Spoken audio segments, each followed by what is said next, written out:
दोस्तों स्वागत है आपका हमारे YouTube चैनल में। आज की वीडियो में हम लेकर आए हैं आपके लिए यहाँ पर रीतिकाल से संबंधित महत्वपूर्ण क्वेश्चन आंसर। तो वीडियो को पूरा अवश्य देखिएगा।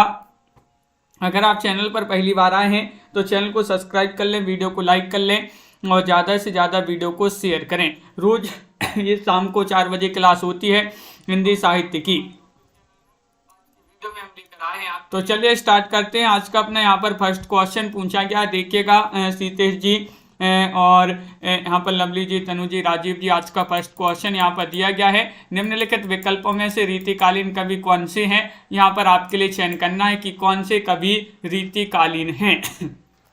ये आपके लिए यहाँ पर बताना है। बताइएगा, 4 विकल्प आपके यहाँ पर दिए गए हैं, इनमें से आपको चयन करना है। 154वां क्वेश्चन है और आप सभी का सही आंसर आ रहा है बिहारी, मतीराम, घनानंद और भूषण ये रीतिकालीन कवि माने जाते हैं। तो विकल्प नंबर जो बी है वह आप सभी का यहाँ पर सही आंसर होगा। बिहारी, इनकी रचना है बिहारी सतसई, मतीराम की रसराज ललित ललाम, घनानंद की सुजान सागर इश्कलता और भूषण की शिवराज भूषण। ये रचनाएं बहुत ही महत्वपूर्ण रचनाएं मानी जाती हैं।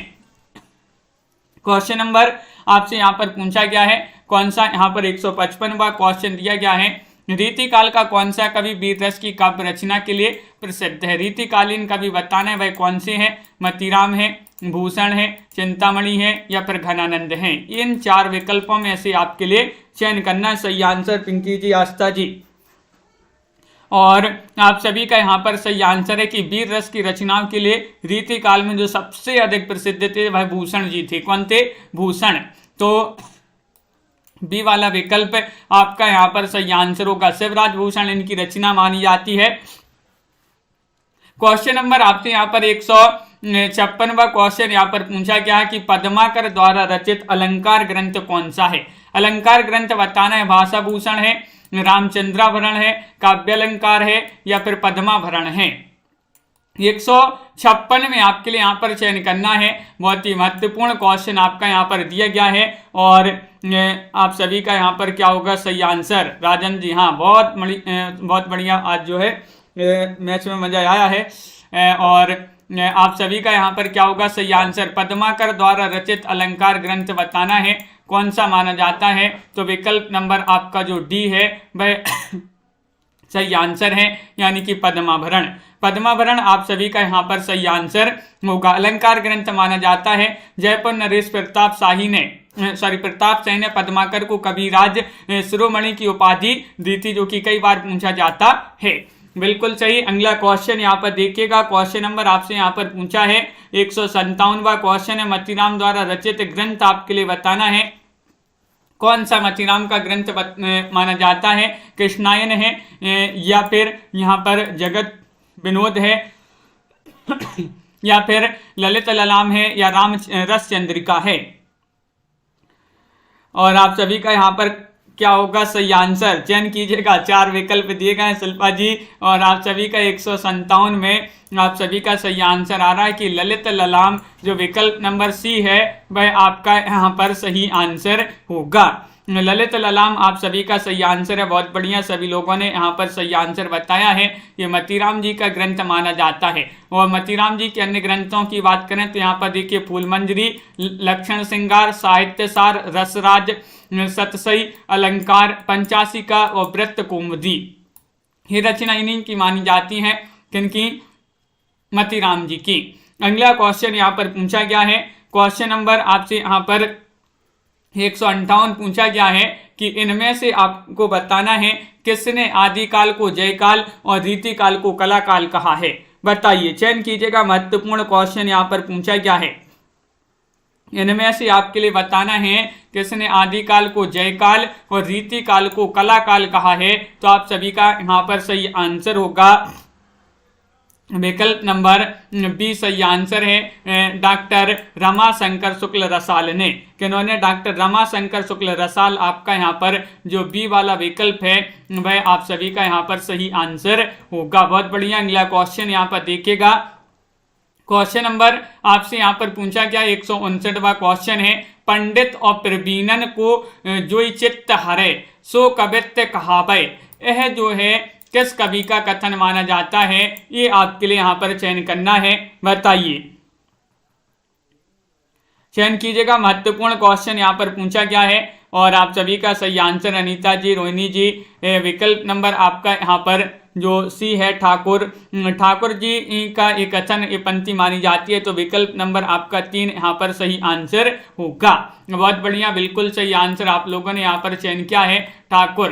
यह उक्त कथन ठाकुर कवि का माना जाता है। ठाकुर के आश्रयदाता जैतपुर नरेश राजा केसरी हैं और उनके पुत्र राजा परीक्षित थे। ठाकुर की प्रमुख कृतियां पूछी जाती हैं जिसमें ठाकुर ठसक और ठाकुर शतक, ये जो 2 कृतियां मानी जाती हैं। क्वेश्चन नंबर आपसे यहाँ पर पूछा गया है 160वां क्वेश्चन है, लिखन बैठी जाकी सभी गही गही गर्भ गरूर भर न कते जगत के चतुर चितेरे कूर।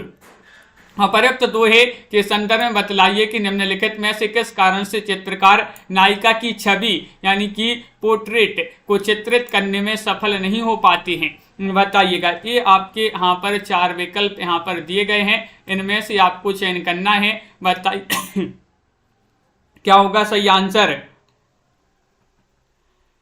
सुमन जी। और आप सभी का सही आंसर है कि चित्र बनाकर जब मिलाया तब तक रूप नए स्वरूप में बदल गया। ये जो है बी वाला विकल्प वह आपका यहाँ पर सही आंसर होगा। विकल्प नंबर 2 जिन्होंने भी चयन किया प्रीति जी, उनका यहाँ पर सही आंसर होगा।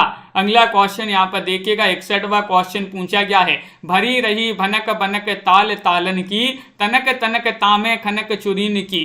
यह किस कवि के छंद की पंक्तियां मानी जाती हैं। क्वेश्चन नंबर 161 आपसे पूछा गया, रत्नाकर, पद्माकर, देव या फिर ध्वजदेव। क्वेश्चन महत्वपूर्ण है। 161वां क्वेश्चन आपसे यहाँ पर पूछा गया है और 161 में आप सभी का सही आंसर होगा। क्या होगा सही आंसर, है किस कवि के छंद की पंक्तियां हैं, तो देव जिन्होंने भी यहाँ पर चयन किया है उनका यहाँ पर सही आंसर होगा। देव आपका यहाँ पर सही आंसर है, बिल्कुल सही। भाव विलास, अष्टयाम, भवानी विलास, कुशल विलास इनकी महत्वपूर्ण रचनाएं मानी जाती हैं देव कवि की। यहाँ पर आपसे पूछा गया है कि निम्नलिखित कवियों को उनके जीवन काल अनुसार आरोही क्रम में व्यवस्थित कीजिएगा। आरोही क्रम में बताना है। छवि शंकर जी, मुस्कान जी, तो कौन सा विकल्प आनंद जी यहाँ पर सही आंसर लगा दें, बताइएगा। सभी लोग चयन कीजिएगा, महत्वपूर्ण क्वेश्चन है। 162वां क्वेश्चन ईशिका जी और 162 में आप सभी का सही आंसर होगा। सबसे पहले केशवदास, सेनापति, देव और फिर पद्माकर। विकल्प नंबर 1 आप सभी का यहाँ पर सही आंसर है, जिन्होंने ए चयन किया है उनका यहाँ पर सही आंसर होगा। अगला क्वेश्चन यहाँ पर देखिएगा।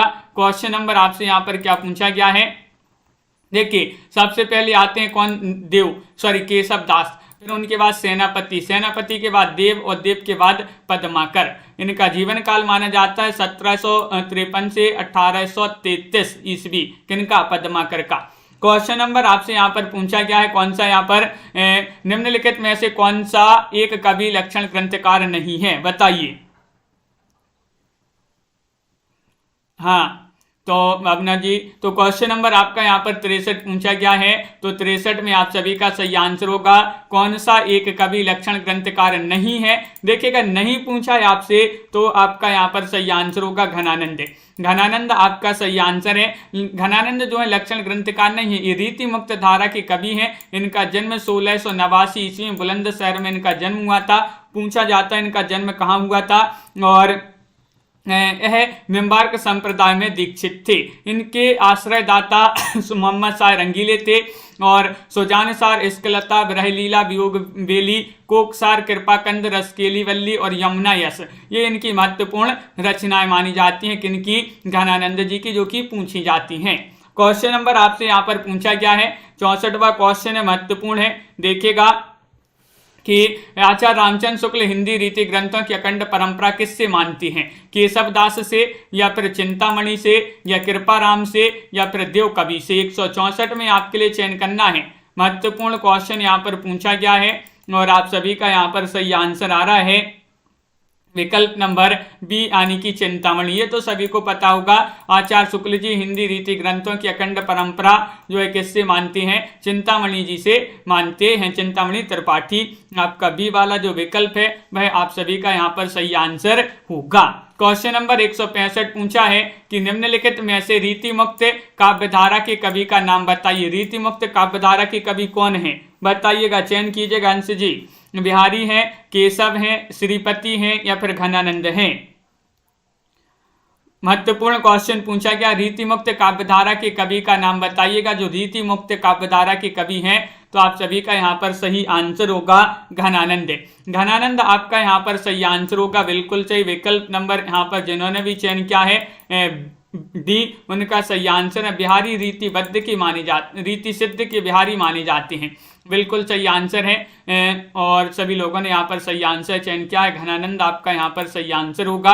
अगला क्वेश्चन यहाँ पर देखिएगा कि जगत विनोद की रचना किस कवि ने की है बताइए। क्वेश्चन नंबर 166 है, महत्वपूर्ण क्वेश्चन यहाँ पर पूछा गया है। चिंतामणि ने, तो उस कवि ने, पद्माकर ने या फिर रसलीन ने। क्वेश्चन महत्वपूर्ण है, क्या होगा सही आंसर। क्वेश्चन नंबर 66 में जगत विनोद की रचना की है किन्होंने, जगत विनोद की रचना की है पद्माकर जी ने। किन्होंने, पद्माकर। आपका यहाँ पर जो विकल्प नंबर जो सी है भाई आप सभी का यहाँ पर सही आंसर होगा। विकल्प नंबर 3 आप सभी का सही आंसर है, बहुत बढ़िया, सभी लोगों ने सही आंसर चयन किया है। और पद्माकर जी द्वारा रचित ग्रंथों की बात करें तो हिम्मत बहादुर, ब्रोधावली, पद्माभरण, प्रबोध पचासा, गंगा लहरी और राम रसायन आदि ग्रंथ इन्हीं के माने जाते हैं। किनके, पद्माकर जी के। काव्य विवेक के रचनाकार आपके लिए बताना है कौन माने जाते हैं। काव्य विवेक के रचनाकार देव कवि हैं, मतीराम हैं, चिंतामणि हैं या फिर केशव दास हैं। 167 में आपके लिए चयन करना है। महत्वपूर्ण क्वेश्चन आपसे यहाँ पर पूछा गया सुरेंद्र जी, और आप सभी का यहाँ पर काव्य विवेक के रचनाकार पूछा है तो विकल्प नंबर आपका जो सी है वह सही आंसर होगा, चिंतामणि जी।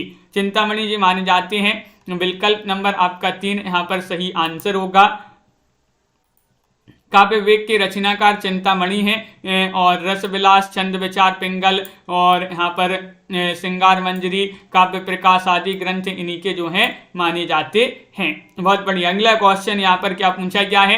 क्वेश्चन नंबर आपका 168 है। क्या पूछा है कि फागु की अभिरन में गई गोविंद ले गई भीतर गोरी, इसके रचनाकार कौन माने जाते हैं। ये पंक्ति मानी जाती है किनकी, बिहारी, केशवदास, पद्माकर या फिर भिखारी दास। चयन कीजिएगा। महत्वपूर्ण क्वेश्चन आपसे यहाँ पर पूछा गया है। क्वेश्चन नंबर आपका 68 है और 68 में आप सभी का सही आंसर है पद्माकर। क्या सही आंसर, पद्माकर आपका यहाँ पर सही आंसर है, बिल्कुल। विकल्प नंबर आपका 3 जो है आराधना जी वह आपका यहाँ पर सही आंसर होगा। फागु की वीग अभिरन में गई गोविंद ले गई भीतर गोरी, बिल्कुल सही। रीतिकालीन कवि पद्माकर है, उन्हीं की ये जो है पंक्ति मानी जाती है। क्वेश्चन नंबर आपसे यहाँ पर पूछा गया 169वां क्वेश्चन है, अपन ने कई बार पढ़ा है, महत्वपूर्ण क्वेश्चन है। घनानंद को साक्षात रसमूर्ति किसने कहा है बताइए। चयन कीजिएगा दीपक जी। लाला भगवान दीन ने, आचार्य विश्वनाथ प्रसाद मिश्र ने, आचार्य रामचंद्र शुक्ल ने या फिर आचार्य हजारी प्रसाद द्विवेदी ने। चयन करना है। महत्वपूर्ण क्वेश्चन पूछा गया है और आप सभी का सही आंसर है कि आचार्य रामचंद्र शुक्ल जी जो हैं इन्होंने कहा है घनानंद को साक्षात रसमूर्ति। विकल्प नंबर आपका यहाँ पर मोहित सी वाला जो विकल्प है वह आपका सही आंसर होगा, आचार्य रामचंद्र शुक्ल। क्वेश्चन नंबर आपसे यहाँ पर 170 पूछा गया कि निम्नलिखित में से कौन सी रचना केशव की नहीं है। नहीं पूछा है आपसे, नहीं में कवि प्रिया, रसिक प्रिया, रसार्णव या छंदमाला। चयन कीजिएगा। महत्वपूर्ण क्वेश्चन है, 4 विकल्प दिए गए कंचन जी और आप सभी का यहाँ पर सही आंसर आ रहा है कि कौन सी रचना केशव की नहीं है। तो नहीं में तो देखिएगा कवि प्रिया है, रसिक प्रिया है, छंदमाला है, रसार्णव नहीं है। तो विकल्प नंबर 3 आपका यहाँ पर सही आंसर होगा। सुखदेव मिश्र जो हैं, सुखदेव मिश्र उन्हीं की रचना मानी जाती है, कौन सी, रसार्णव, ना कि केशवदास की। बहुत बढ़िया। सभी लोगों ने यहाँ पर सभी के लिए पता है कि रचना नहीं मानी जाती है केशवदास की। क्वेश्चन नंबर आपका यहाँ पर 71 पूछा गया है। निम्नलिखित में से आपको बताना है पद्माकर की रचना कौन सी है। पद्माकर बताइए।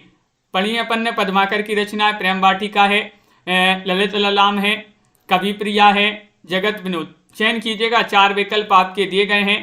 क्वेश्चन नंबर आपका 71 है और 71 में आप सभी का सही आंसर है विकल्प नंबर डी, यानी कि जगत विनोद ये वाली रचना जो है पद्माकर की नहीं मानी जाती है। बिल्कुल सही, जगत विनोद रचना पद्माकर की नहीं मानी जाती है, जो कि यहाँ पर सही इन लोगों ने सही आंसर चयन किया है। अगला क्वेश्चन यहाँ पर देखिएगा, क्वेश्चन नंबर आपसे यहाँ पर पूछा गया है कौन सा, क्वेश्चन नंबर 172 है कि रीति काल को श्रृंगार काल नाम किसने दिया है। तो अपन ने इसको याद भी किया था और ये क्वेश्चन कल भी पढ़ा था अपन ने। रीति काल को श्रृंगार काल नाम किन्होंने दिया है, हजारी प्रसाद द्विवेदी ने, धीरेन्द्र वर्मा ने, या विश्वनाथ प्रसाद मिश्र ने, या रामकुमार वर्मा ने। तो इसको अपन ने याद किया था राकेश जी कि विश्व के लोग रीति रीति से श्रृंगार करते हैं, विश्व के लोग रीति रीति से श्रृंगार करते हैं। तो विश्व से विश्वनाथ हो जाएंगे, रीति से रीतिकाल और श्रृंगार से श्रृंगार काल। तो रीति काल को श्रृंगार काल कहा है किन्होंने, विश्वनाथ प्रसाद मिश्र ने। बहुत बढ़िया। अगर बात करें अलंकृत काल की, रीति काल को अलंकृत काल कहा है किन्होंने कहा, मिश्र बंधु ने। रीति काल को रीति काल कहा है रामचंद्र शुक्ल जी ने। श्रृंगार काल कहा है विश्वनाथ प्रसाद मिश्र ने। और कला काल जो है रमा शंकर शुक्ल रसाल आपका यहाँ पर सही हो जाएगा अगर कला काल पूछा जाए तो। क्वेश्चन नंबर आपसे यहाँ पर पूछा है अगला क्वेश्चन, यहाँ पर 73वां क्वेश्चन देखते हैं। देखिए 73वां क्वेश्चन आपका यहाँ पर दिया गया है कि निम्नलिखित में से कौन सा ग्रंथ मतीराम का नहीं है। मतीराम का नहीं बताना है, बताइएगा, चयन कीजिएगा, सभी लोग बताइए। छंदसार, सुख सागर, रसराज या फिर साहित्य सार। क्वेश्चन महत्वपूर्ण है और आप सभी का यहाँ पर सही आंसर आ रहा है कि जो मतीराम का ग्रंथ नहीं है वह सुख सागर आपका सही आंसर होगा। बिल्कुल सही। ये जो है सदा सुख लाल द्वारा रचित खड़ी बोली गद्य का प्रारंभिक ग्रंथ माना जाता है। कौन सा? सुख सागर। ये मतीराम का ग्रंथ नहीं है, बाकी के मतीराम जी के ग्रंथ माने जाते हैं। क्वेश्चन नंबर आपसे यहाँ पर पूछा है कौन सा, 74वां क्वेश्चन है। डॉक्टर पीताम्बर दत्त बड़थवाल के अनुसार रामचंद्रिका है। रामचंद्रिका क्या है? असाधारण महाकाव्य है, फुटकर कविताओं का संग्रह है, या फिर छंदों का अजायब घर है, या फिर अलंकार मंजूषा है। कि यहाँ पर आपसे पूछा डॉक्टर पीताम्बर दत्त बड़थवाल के अनुसार रामचंद्रिका क्या है। तो क्वेश्चन नंबर 74 है और 74 में के एम मोनिका जी आप सभी का यहाँ पर सही आंसर है। विकल्प नंबर बी फुटकर कविताओं का संग्रह आपका यहाँ पर सही आंसर होगा। विकल्प नंबर 2 जिन्होंने भी चयन किया डॉक्टर पीताम्बर दत्त बड़थवाल के अनुसार रामचंद्रिका फुटकर कविताओं का संकलन है, जबकि डॉक्टर रामस्वरूप चतुर्वेदी ने रामचंद्रिका को छंदों का अजायब घर कहा है। तो यहाँ पर जो सी लगाएंगे उनका यहाँ पर गलत हो जाएगा। विकल्प नंबर बी होगा आपका सही आंसर, क्योंकि यहाँ पर लिखा ही है डॉक्टर पीताम्बर दत्त बड़थवाल के अनुसार। अगर यहाँ पर पूछा जाता डॉक्टर रामस्वरूप चतुर्वेदी के अनुसार रामचंद्रिका है तो आपका हो जाएगा छंदों का अजायब घर। अगला क्वेश्चन यहाँ पर देखिएगा, क्वेश्चन नंबर आपसे पूछा गया है यहाँ पर 75वां क्वेश्चन है। रीति मुक्त कविता की प्रमुख प्रवृत्ति कौन सी है? स्वानुभूति और स्वच्छंदता, अलंकृति, या फिर ब्रोध वैचित्र, या फिर यहाँ पर विनर हातिरेक। बताइए। क्वेश्चन महत्वपूर्ण है और आप सभी का सही आंसर क्या होगा?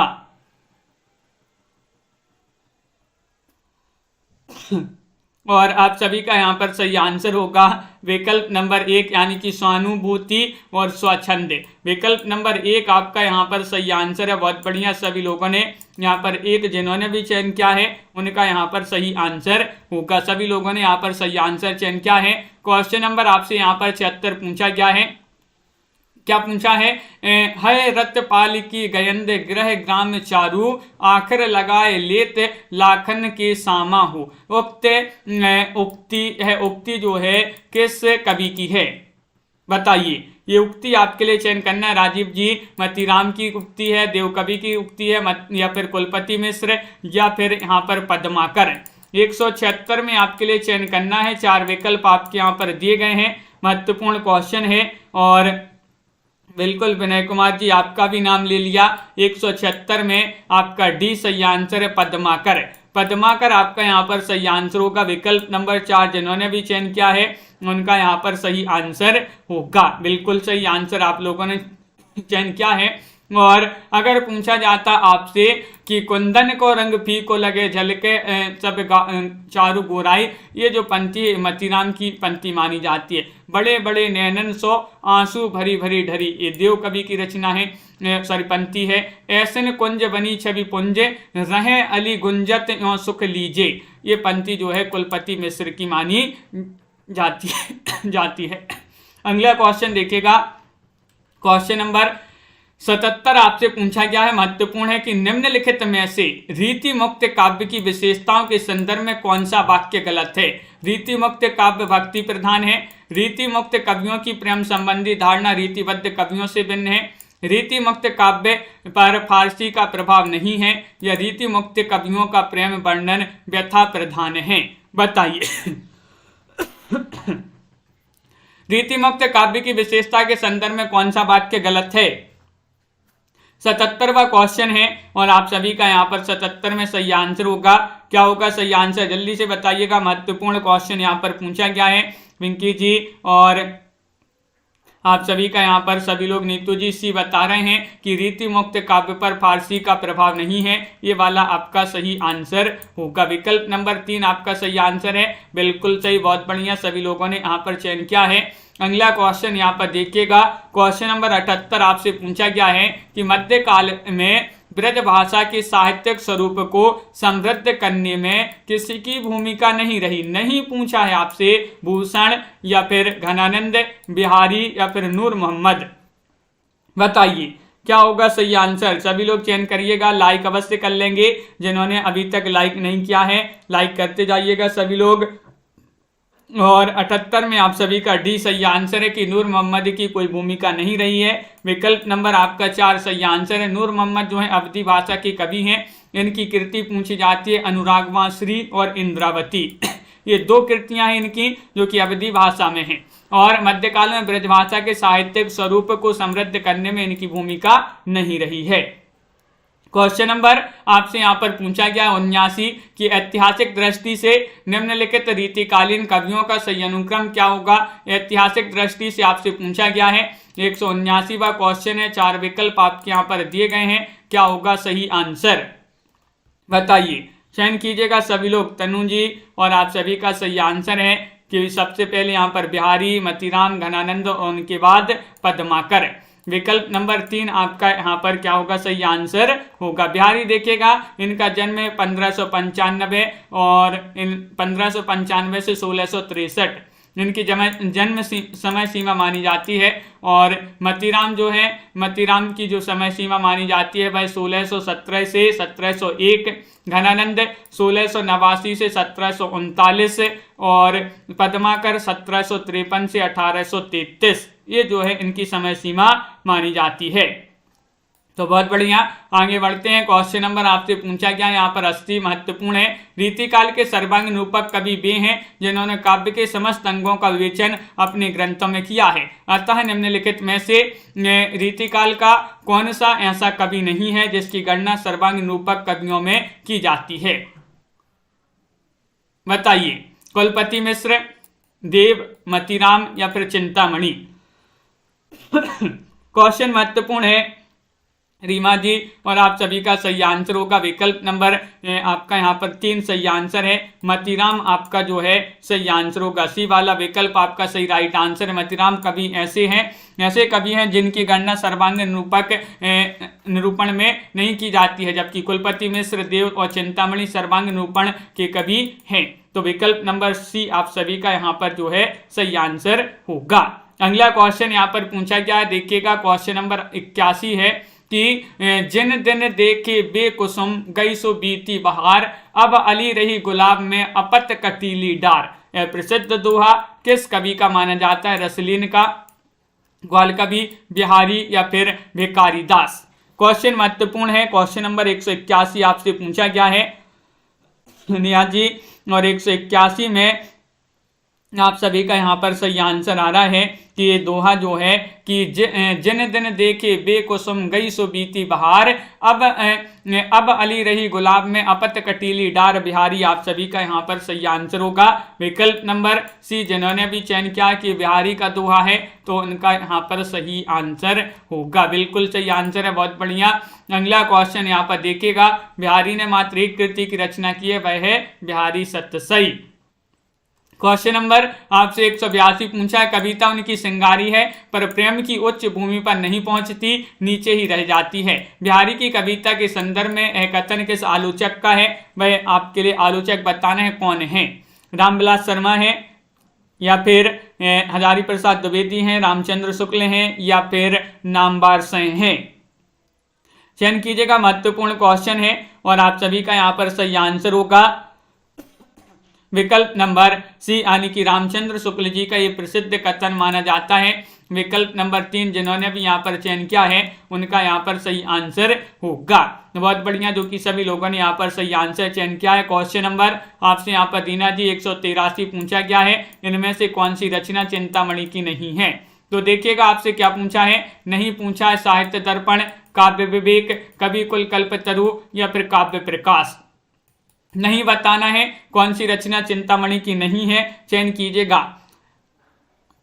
तो अपन ने चिंतामणि की रचनाएं पढ़ी है जिसमें काव्य विवेक भी है, काव्य प्रकाश भी है, काव्य कवि कुल कल्पतरु भी है। तो आप सभी का सही आंसर क्या होगा, साहित्य दर्पण रचना ये जो है किनकी, ये इनकी नहीं मानी जाती है, किनकी, चिंतामणि जी की आचार्य विश्वनाथ की रचना मानी जाती है, बिल्कुल सही। दर्पण जो है साहित्य का दर्पण विश्व के लोग देखते हैं, तो विश्व से विश्वनाथ आपका यहाँ पर सही आंसर होगा। अगला क्वेश्चन यहाँ पर दिया गया है, क्वेश्चन नंबर आपसे पूछा गया 184, केशव दास की रचना इनमें से कौन सी है, बताइएगा। केशव दास की रचना बताना है, माधवानल कामकंडला नहीं है, भूषण विचार ये भी नहीं है, मदनाष्टक ये भी नहीं है, तो जहांगीर जस चंद्रिका आपका सही आंसर होगा। देखिएगा जहांगीर जस चंद्रिका जो है ये रचना मानी जाती है किनकी, केशव दास, हाँ बिल्कुल सही, केशव दास आपका सही आंसर है। और माधवानल कामकंडला तो सभी के लिए पता है, आलम की रचना है, मदनाष्टक रहीम की रचना है।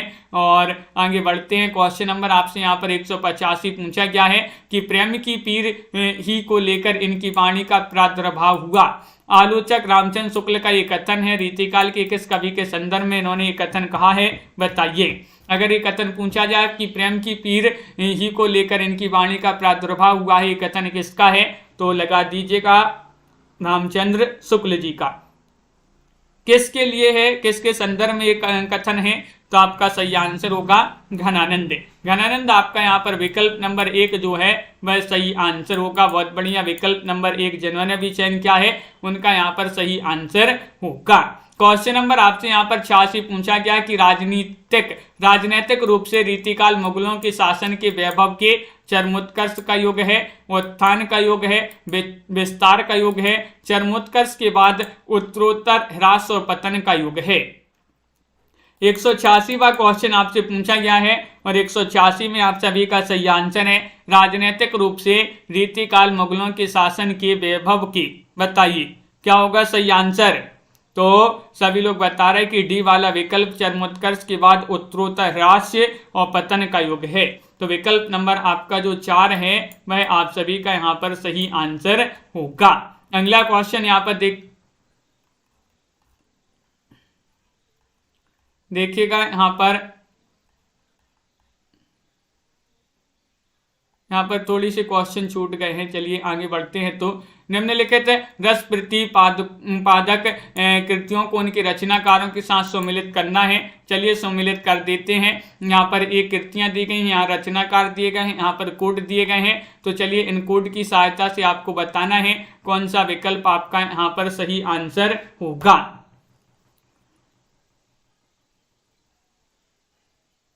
तो देखिएगा यहाँ पर रस सागर के कौन हो जाएंगे, रस सागर के यहाँ पर आपको सम्मिलित करना है। रस सागर के जो हो जाएंगे वह श्रीपति हो जाएंगे, और रस चंद्रोदय के कबींद्र, ये तो सही है। और आगे आपका यहाँ पर दिया गया है रस राज के कौन हो जाएंगे, मतीराम हो जाएंगे, और रस पीयूष निधि के कौन हो जाएंगे, सोमनाथ। इस प्रकार यहाँ पर जो है सम्मिलित किए गए हैं। कोड में आपका विकल्प नंबर जो सही आंसर है वह सी आपका यहाँ पर सही आंसर होगा। विकल्प नंबर 3 आपका सही आंसर है विनय कुमार जी। क्लास का टाइम आपके लिए बता दें, सुबह 9 बजे आपकी एक क्लास होती है हिंदी साहित्य की, फिर आपकी एक जो है 4 बजे क्लास होती है हिंदी साहित्य की, और अभी जो है इसके बाद शाम को 7:30 बजे 7:30 पर एक सामान्य हिंदी व्याकरण की जो है क्लास होती है, सामान्य हिंदी व्याकरण की, और फिर रात में 10 बजे एक क्लास होती है आपकी हिंदी साहित्य की। 1-2 बजे एक क्लास होती है एमपी जीके की, तो एमपी जीके जो है एमपी वालों के लिए होती है। ये क्लासों का टाइमिंग है। क्वेश्चन नंबर आपसे यहाँ पर अगला क्या पूछा गया है, रीतिमुक्त कवि कौन है, तो बताइएगा रीतिमुक्त कवि कौन माने जाते हैं, देव हैं या फिर बिहारी हैं, पद्माकर हैं या फिर घनानंद हैं। चयन कीजिएगा, महत्वपूर्ण क्वेश्चन यहाँ पर दिया गया है, और आप सभी का यहाँ पर सही आंसर होगा कि रीतिमुक्त कवि तो घनानंद, यहाँ पर घनानंद लिखा है, तो घनानंद आपका यहाँ पर सही आंसर होगा। विकल्प नंबर डी जिन्होंने भी यहाँ पर चयन किया है उनका यहाँ पर सही आंसर होगा। बहुत बढ़िया, सभी लोगों ने सही आंसर चयन किया है। रीतिमुक्त धारा के कवि जो है आलम है, बोधा है, ठाकुर हैं, दुजदेव हैं, ये माने जाते हैं रीतिमुक्त काव्यधारा के कवि। और जबकि बिहारी तो रीति सिद्ध के माने जाते हैं, देव पद्माकर रीतिबद्ध शाखा के कवि माने जाते हैं। क्वेश्चन नंबर आपसे पूछा गया, कवि कुल कल्पतरु किसकी रचना है, बताइएगा। 195 में आपके लिए चयन करना है, 4 विकल्प आपके यहाँ पर दिए गए हैं, क्या होगा सही आंसर।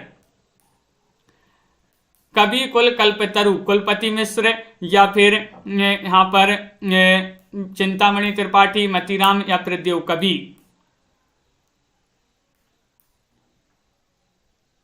तो आप सभी का यहाँ पर क्या होगा सही आंसर, सुरेंद्र जी बिल्कुल, तो आप बाद में देख लिया करें। क्वेश्चन नंबर आपका यहाँ पर 195 है, और 195 में सभी लोग बता रहे कि कवि को कुल की चिंता है, तो कवि से कवि कुल कल्पतरु, चिंता से चिंतामणि। विकल्प नंबर आपका यहाँ पर जो बी है वह आप सभी का यहाँ पर सही आंसर। विकल्प नंबर 2 आप सभी का यहाँ पर सही आंसर होगा। अगला क्वेश्चन यहाँ पर क्या पूछा गया है, क्वेश्चन नंबर आपसे यहाँ पर 96 पूछा है, बिहारी किस काल के कवि हैं। अब भी पढ़ापन ने रीति काल के कवि माने जाते हैं। बिहारी रीति काल की रीति सिद्ध काव्यधारा के कवि हैं, और इन्होंने एक ग्रंथ की रचना की है जिससे हिंदी साहित्य में अमर हो गए हैं, बिहारी सतसई, जिसमें 713 दोहे मिलते हैं, कहीं कहीं आपके लिए 719 दोहे भी देखने को मिल जाएंगे।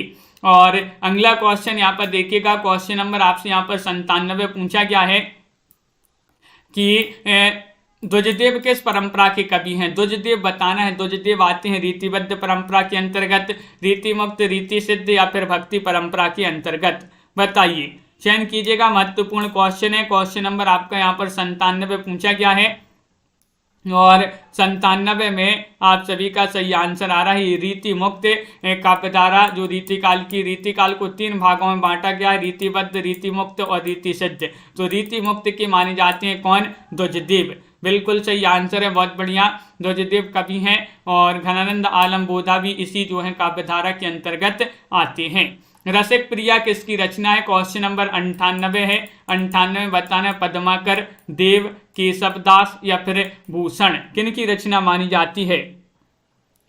तो चयन कीजिएगा, महत्वपूर्ण क्वेश्चन है, रसिक प्रिया पूछा है, और आप सभी का यहाँ पर क्या होगा सही आंसर। रसिक प्रिया ये रचना मानी जाती है किनकी, राजन जी, केशवदास आपका यहाँ पर सही आंसर होगा। केशवदास आपका सही आंसर है। विकल्प नंबर 3 जिन्होंने भी चयन किया है उनका सही आंसर है। रसिक प्रिया, कवि प्रिया, रामचंद्रिका आदि रचना जो है इन्हीं की मानी जाती हैं।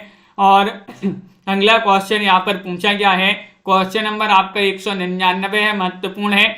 आचार्य रामचंद्र शुक्ल ने किस कवि से रीतिकाल का आरंभ माना है। 99वां क्वेश्चन है, पढ़ा था अपन ने क्वेश्चन को, और अब आप सभी का यहाँ पर क्या होगा सही आंसर।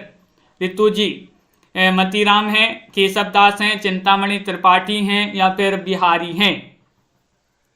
तो विकल्प नंबर आपका सी जो है वह यहाँ पर सही आंसर है। चिंतामणि त्रिपाठी आचार्य रामचंद्र शुक्ल जी ने रीतिकाल का जो आरंभ माना है वह माना है चिंतामणि त्रिपाठी से। प्राह विद्वान जो है केशव दास को ही रीतिकाल का प्रथम आचार्य मानते हैं और आचार्य रामचंद्र शुक्ल मानते हैं किससे? चिंतामणि त्रिपाठी से। और विद्वान है जो केशव दास से ही जो है हिंदी रीतिकाल का प्रथम आचार्य इन्हीं को माना जाता है। क्वेश्चन नंबर आपका 200 पूछा गया है, कौन सी काव्य कृति घनानंद की नहीं है? देखिएगा, नहीं पूछा विरह लीला, श्रृंगार शिक्षा, सुजान सागर, रस केली वल्ली। बताइए, चयन कीजिएगा। 4 विकल्प हैं और अभी भी लाइक बहुत ही कम लोगों ने किया, जल्दी से एक बार लाइक अवश्य कर लेंगे। क्वेश्चन महत्वपूर्ण आपका यहाँ पर पूछा गया है, 200वां क्वेश्चन है, तो 200वें क्वेश्चन पर अपनी अपनी वीडियो को लाइक जो है अपनी अपनी जगह से लाइक कर दीजिएगा। और हिंदी साहित्य जी आप सभी का भी यहाँ पर सही आंसर होगा, श्रृंगार शिक्षा। श्रृंगार शिक्षा आप सभी का यहाँ पर सही आंसर है। बहुत बढ़िया। श्रृंगार शिक्षा घनानंद की काव्य कृति नहीं है। घनानंद की मानी जाती है विरह लीला, सुजान सागर और रस केली वल्ली रचनाएं मानी जाती हैं। क्वेश्चन नंबर 201 आपसे यहाँ पर पूछा गया है, क्या पूछा है कि सुजान हित, कृपाकंद, वियोग बेली किस कवि की रचनाएं मानी जाती हैं? भूषण की, भिखारीदास, घनानंद या फिर आलम? बताइए, चयन कीजिएगा। क्वेश्चन नंबर आपसे यहाँ पर 201 पूछा गया है और आप सभी का यहाँ पर क्या होगा सही आंसर? कंचन जी, यहाँ से जो है क्लास अच्छी चल रही है, आपके वहाँ पर जो है नेटवर्क प्रॉब्लम हो रही होगी और आप सभी का यहाँ पर सही आंसर है, क्या होगा सही आंसर? तो बहुत बढ़िया, सभी का सही आंसर आ रहा है। इसका जी, नेहा जी, विकल्प नंबर आप सभी का सी यानी कि घनानंद। घनानंद आपका सही आंसर है। बहुत बढ़िया, सभी लोगों ने घनानंद ही बताया है। अगला क्वेश्चन यहाँ पर पूछा गया है, राजा जयसिंह के दरबारी कवि कौन थे?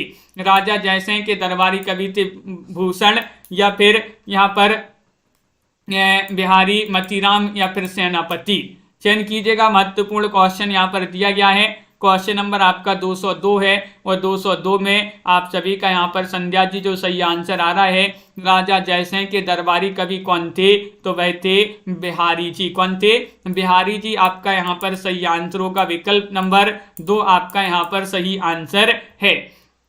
और अगला क्वेश्चन यहाँ पर पूछा है, ग्वाल कवि किस काल के कवि हैं? ग्वाल कवि बताना है किस काल के कवि हैं? आदिकाल, भक्तिकाल, रीतिकाल या फिर आधुनिक काल के कवि हैं? चयन कीजिएगा। महत्वपूर्ण क्वेश्चन आपसे यहाँ पर पूछा गया है, ग्वाल कवि बताना ये किस काल के कवि माने जाते हैं और आप सभी का यहाँ पर सही आंसर क्या होगा? तो आप सभी का यहाँ पर सही आंसर है, ग्वाल कवि जो हैं ये रीति काल के कवि माने जाते हैं। विकल्प नंबर सी आप सभी का यहाँ पर सही आंसर होगा। लवली जी बिल्कुल सही आंसर है, बहुत बढ़िया, सभी लोगों ने यहाँ पर सही आंसर चयन किया है। अगला क्वेश्चन यहाँ पर देखिएगा, ग्वाल कवि की रचनाएं पढ़ लेते हैं। यमुना लहरी, भक्त भावन, रसिकानंद, कवि दर्पण, रसरूप और दृग शतक, ये रचनाएं किनकी मानी जाती हैं? ये रचनाएं मानी जाती हैं अपने ग्वाल कवि की। क्वेश्चन नंबर आपसे यहाँ पर पूछा है 204, ये तो अपन ने कई बार क्वेश्चन पढ़ लिया है। आलम, घनानंद, बोधा, ठाकुर किस काव्यधारा के कवि माने जाते हैं? तो रीतिकाल की वह काव्यधारा आपके लिए चयन करना है। रीतिबद्ध है, रीति सिद्ध है, रीति मुक्त है या फिर रीति प्रिय है? तो देखिएगा, रीति प्रिय रीतिकाल की काव्यधारा है ही नहीं है, तो ये तो आपका गलत है और आप सभी का सही आंसर है। तो विकल्प नंबर क्या होगा सही आंसर? रीति मुक्त। आलम, घनानंद, बोधा, ठाकुर ये जो है मुक्त थे, रीति काल में मुक्त कवि थे, तो मुक्त से रीति मुक्त आपका सही आंसर है। विकल्प नंबर जो सी है वह आपका सही आंसर होगा। जो है ये किसी भी प्रकार की रचनाएं करते थे, तो मुक्त थे रचनाओं से। और आगे बढ़ते हैं, क्वेश्चन नंबर आपका यहाँ पर पूछा गया है, ये 205वां क्वेश्चन है, महत्वपूर्ण है। देखिए यहाँ पर पूछा गया है कि ऐसो जो मैं जान तो कि जे हैं तू विषय के संग, एरे मन मोरे हाथ पाए तेरे तोर। तो एक कथन आपके लिए बताने, किसका कथन है? देव कवि का, भूषण या फिर मतीराम या फिर चिंतामणि? 205 में आपके लिए चयन करना है, चयन कीजिएगा। महत्वपूर्ण क्वेश्चन आपसे पूछा गया है और सभी लोग बता रहे हैं ये कथन तो माना जाता है किनका, विकल्प नंबर आपका 1 सही आंसर है, यानी कि अपने देवकवि का कथन माना जाता है। विकल्प नंबर 1 सभी लोगों ने सही आंसर यहाँ पर चयन किया है। बहुत बढ़िया। अपन आ गए हैं कहाँ पर, आधुनिक काल में भारतेंदु युग पर। तो अब भारतेंदु युग को अपन करेंगे कल से स्टार्ट। तो आज के वीडियो में बस इतना ही, और सभी लोग वीडियो को लाइक कर लें, चैनल को सब्सक्राइब कर लें, ज़्यादा से ज़्यादा वीडियो को शेयर करें। रोज आपकी एक क्लास लाई जाती है, तो देखिएगा कल संडे है, संडे को कौन सी क्लास नहीं होगी तो हम बता देते हैं। सुबह आपकी संडे को 9 बजे वाली नहीं होगी और शाम को 4 बजे वाली नहीं होगी, ये 2 क्लासें नहीं होंगी। दोपहर में 2 बजे वाली MP GK वाली भी नहीं होगी। कौन सी होगी तो होगी आपकी 7:30 बजे, जो अभी रोज होगी 7:30 बजे वाली, और रात्रि में 10 बजे वाली हिंदी साहित्य की। तो इन क्लासों से जुड़िएगा, 2 क्लासें संडे को, और जहां तक बनेगा तो शाम को 7:30 बजे वाली मैराथन कर देंगे 9 बजे तक कर देंगे। तो सभी के लिए बहुत बहुत धन्यवाद। सभी के लिए वीडियो को लाइक करना है, चैनल को सब्सक्राइब करना है। अब पढ़ेंगे हिंदी व्याकरण से संबंधित महत्वपूर्ण क्वेश्चन आंसर। बहुत बढ़िया। सभी को जो है लाइक शेयर अवश्य करना है। आनंद जी, विनय जी, बिल्कुल, रुचि जी, मंजू जी, संध्या जी, लवली जी, दीपक जी, नीतू जी, राजन जी, नीता जी, शिल्पा जी, संगीता जी, दीपक पवार जी, निशा जी, पूर्णिमा जी, इशिका शर्मा जी, नीतू सिंह जी, और रीना जी, कंचन यादव जी, और कल्पना जी, अनीता ठाकुर जी, राकेश जी, प्रीति जी, और संध्या जी, संगीता जी, ब्रजेश जी, और यहाँ पर साधना जी। सभी के लिए बहुत बहुत धन्यवाद। और रीमा जी, मंजू जी, रुचि जी, राकेश जी, KM, मोनिका जी, पिंकी जी, कंचन जी, और आनंद जी, सभी के लिए बहुत बहुत धन्यवाद। विनय कुमार जी, बिल्कुल स्वागत है सभी का, इसी तरह रोज जुड़िएगा इस क्लास से। और अनीता जी, सभी के लिए बहुत बहुत धन्यवाद। नीतू जी, हाँ ग्रुप में भेज देंगे नीतू जी। तो सभी के लिए बहुत बहुत धन्यवाद। जय हिंद।